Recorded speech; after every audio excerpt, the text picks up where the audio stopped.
On June 28, 2017, in Westchester, Pennsylvania, 18-year-old Bianca Roberson went shopping at a local Walmart with her mother and her grandmother.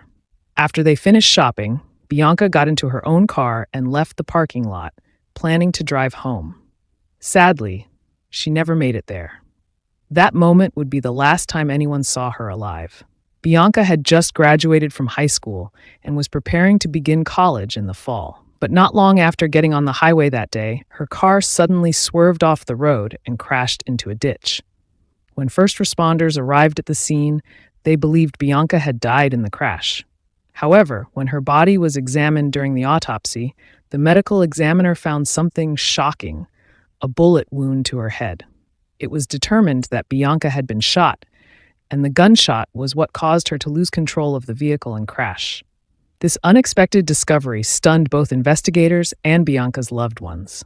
What had first appeared to be a tragic accident was now clearly a murder, and so the hunt for Bianca's killer began.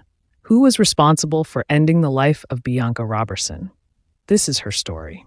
Bianca Roberson was born on October 17, 1998, in Upland, Pennsylvania, to parents Michelle Roberson and Rodney. The couple had relocated from West Philadelphia to the suburbs to provide a safer and more secure environment for their children. Michelle had a son named Michael from a prior relationship. He was around 7 years older than Bianca. Rodney also had children from a previous relationship, so Bianca grew up in a blended family. Eventually, the family settled in Westchester, where the children were raised. Michelle worked as a nurse in Delaware County. Bianca was described by her family as outgoing and active. From a young age, she was involved in many activities, including cheerleading and basketball. She was also a member of the Girl Scouts and had a deep passion for dance, spending 11 years at a local dance studio. In addition to all this, she loved to draw, a talent she developed early on. While Bianca was sociable and funny around her peers, she remained reserved and respectful around adults. In 2006, Michelle and Rodney divorced, but they chose to co-parent peacefully for the sake of their daughter, whom they both deeply loved. As Bianca grew older, she remained close to her father. She attended Robertson High School, where she became an active member of the student body. She joined the Black Student Union and earned several academic awards. Bianca managed to balance her studies, extracurriculars, and social life, and she excelled academically, making her a well-rounded student with a promising future. Sadly, in October 2013, just 1 week after Bianca turned 15, tragedy struck the family. Her older brother Michael passed away at the age of 22 due to complications from muscular dystrophy, a genetic disorder that causes progressive muscle weakness. Michael had been diagnosed at a young age, and despite the family being aware of his limited life expectancy, the loss was devastating. Despite their grief, the Robertson family tried to carry on. Bianca became the light in their lives, growing into a successful young woman. She landed her first job at McDonald's at the age of 15, but later moved on to a more fulfilling position as a dietary aide at a retirement community in Newtown Square. She was adored by both staff and residents. During her senior year of high school, Bianca maintained her academic excellence and earned a full scholarship to Jacksonville University in Florida, where she planned to major in criminal justice. Her dream was to work for the FBI as a forensic agent. Bianca remained on the honor roll throughout all 4 years of high school. As her senior year wrapped up, she stood tall, literally at 6 feet, and wore a royal blue, two-piece dress to graduation. On June 6, 2017, she graduated from Robertson High School. Her family was proud, and she began preparing for college in earnest. She had already connected with her future college roommate, and the two had been chatting regularly. At the time, Bianca lived with her mother Michelle and her grandmother, Sandra Faison. Both women were excited and nervous about Bianca's move to Florida, but they supported her wholeheartedly. Classes at Jacksonville University were scheduled to begin on August 28, 2017, and the family had made plans to leave for Florida on August 23rd. Sandra Faison was going to accompany them, and they planned to stop in Georgia to visit Michelle's brother along the way. On June 28, 2017, Bianca had gone to get her hair done while Michelle worked a nursing shift. They were less than a month away from Bianca starting college, and she was still shopping for everything she would need. That afternoon, Michelle and her mother, Sandra Faison, met Bianca at the local Walmart. All three had arrived separately. Bianca was driving a green 2009 Chevy Malibu that she had received for her 16th birthday. After they finished shopping, they loaded the bags into Bianca's car. Michelle had to return to work, while Bianca planned to drop the bags off at home before heading out with friends. Michelle had ordered a special dorm box as a surprise for her daughter and asked her to be home when it arrived. As Bianca got into her car, Michelle told her to be careful and said she loved her. Bianca replied the same and drove off. Around 5:20 p.m., Bianca left Walmart, heading toward Route 202 via Route 100. Tragically, that would be the last time anyone saw her alive.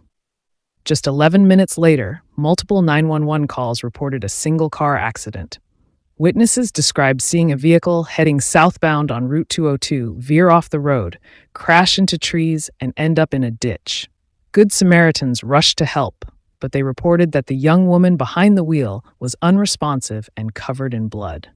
Police arrived quickly and discovered the driver was dead. There was significant blood inside the vehicle, and it appeared that the victim had suffered a head injury.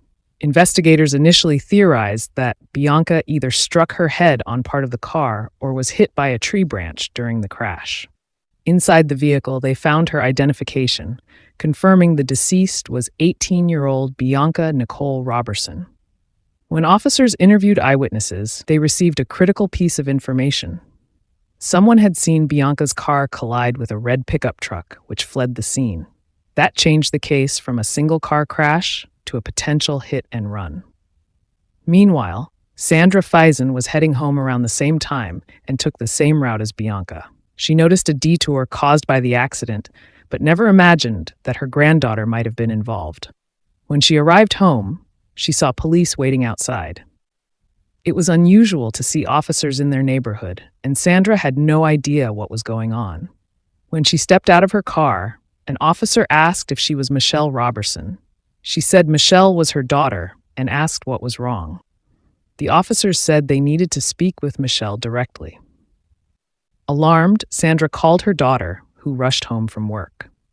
When Michelle arrived, officers asked if she owned a green Chevy Malibu and who would have been driving it. Michelle confirmed it was her daughter, Bianca. That's when police delivered the heartbreaking news. Bianca had died in a car accident. Michelle was devastated. She hadn't fully processed losing her son, and now her only daughter was gone too. In a daze, she tried to understand what had happened. Investigators reviewed traffic camera footage, hoping to identify the red pickup truck involved. Meanwhile, Bianca's body was taken for an autopsy. Shockingly, the medical examiner discovered a .40 caliber bullet lodged in her head. Bianca had been shot while driving, causing her to lose control of the vehicle and crash. This revelation transformed the case from a car accident to a homicide investigation. Detectives informed Michelle and Sandra Faison that Bianca had not died in a crash. She had been murdered. The news was incomprehensible. Bianca had no enemies, and her loved ones couldn't fathom why someone would target her. Authorities went back to footage from Walmart and reviewed every frame, but they found no indication that Bianca was followed or in conflict with anyone there. It didn't appear to be a targeted attack. As news spread, the community was horrified and demanded justice. Police focused on highway footage near the crash. 2 miles before the site, a red pickup truck was seen driving beside Bianca's car just as the road merged from 2 lanes into one. Moments later, a red pickup was caught speeding down the shoulder past the crash site. Though the video quality was poor, police confirmed the truck matched witness descriptions. That truck and its driver became the focus of the investigation. The images were shared with the public, and police appealed for information.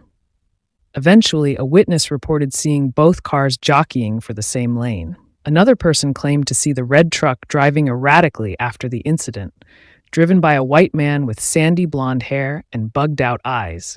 A composite sketch was made and distributed. Soon, investigators located clear footage from a home security camera that showed the red truck driving down Powley Pike shortly after the crash. This new footage revealed distinct details: stickers on the window, a dent on the hood, and unique rims. The image was circulated, and a $5,000 reward was offered. Days later, on July 1st, an attorney contacted police. His client, 28-year-old David Desper, was ready to turn himself in. He wouldn't speak, but he admitted he owned a red pickup and agreed to let police search it. At his home, police found the truck matching the description. Inside, they discovered a .40 caliber Smith & Wesson handgun, the weapon used to kill Bianca. On July 2nd, 4 days after Bianca's death, David Desper was arrested and charged with first and third-degree murder and reckless endangerment. 5 days later, Bianca was laid to rest. Hundreds attended her funeral, grieving the loss of a bright young woman with limitless potential. When Desper's photo was released, many believed the crime was racially motivated because Bianca was black and Desper was white. However, no direct evidence of racism was found in his social media or background. He never explained his actions and showed no remorse. After the murder, he casually chatted with friends about cars and even went out to play mini golf. Police concluded that Bianca had been a victim of road rage. In September 2018, David Desper pleaded guilty to third-degree murder and was sentenced to 40 years in prison with the possibility of parole after 20. He later appealed the sentence, but it was denied. Bianca's life was taken in a senseless act of violence, and though her killer is behind bars, the pain of her loss remains deeply felt by her family, friends, and community.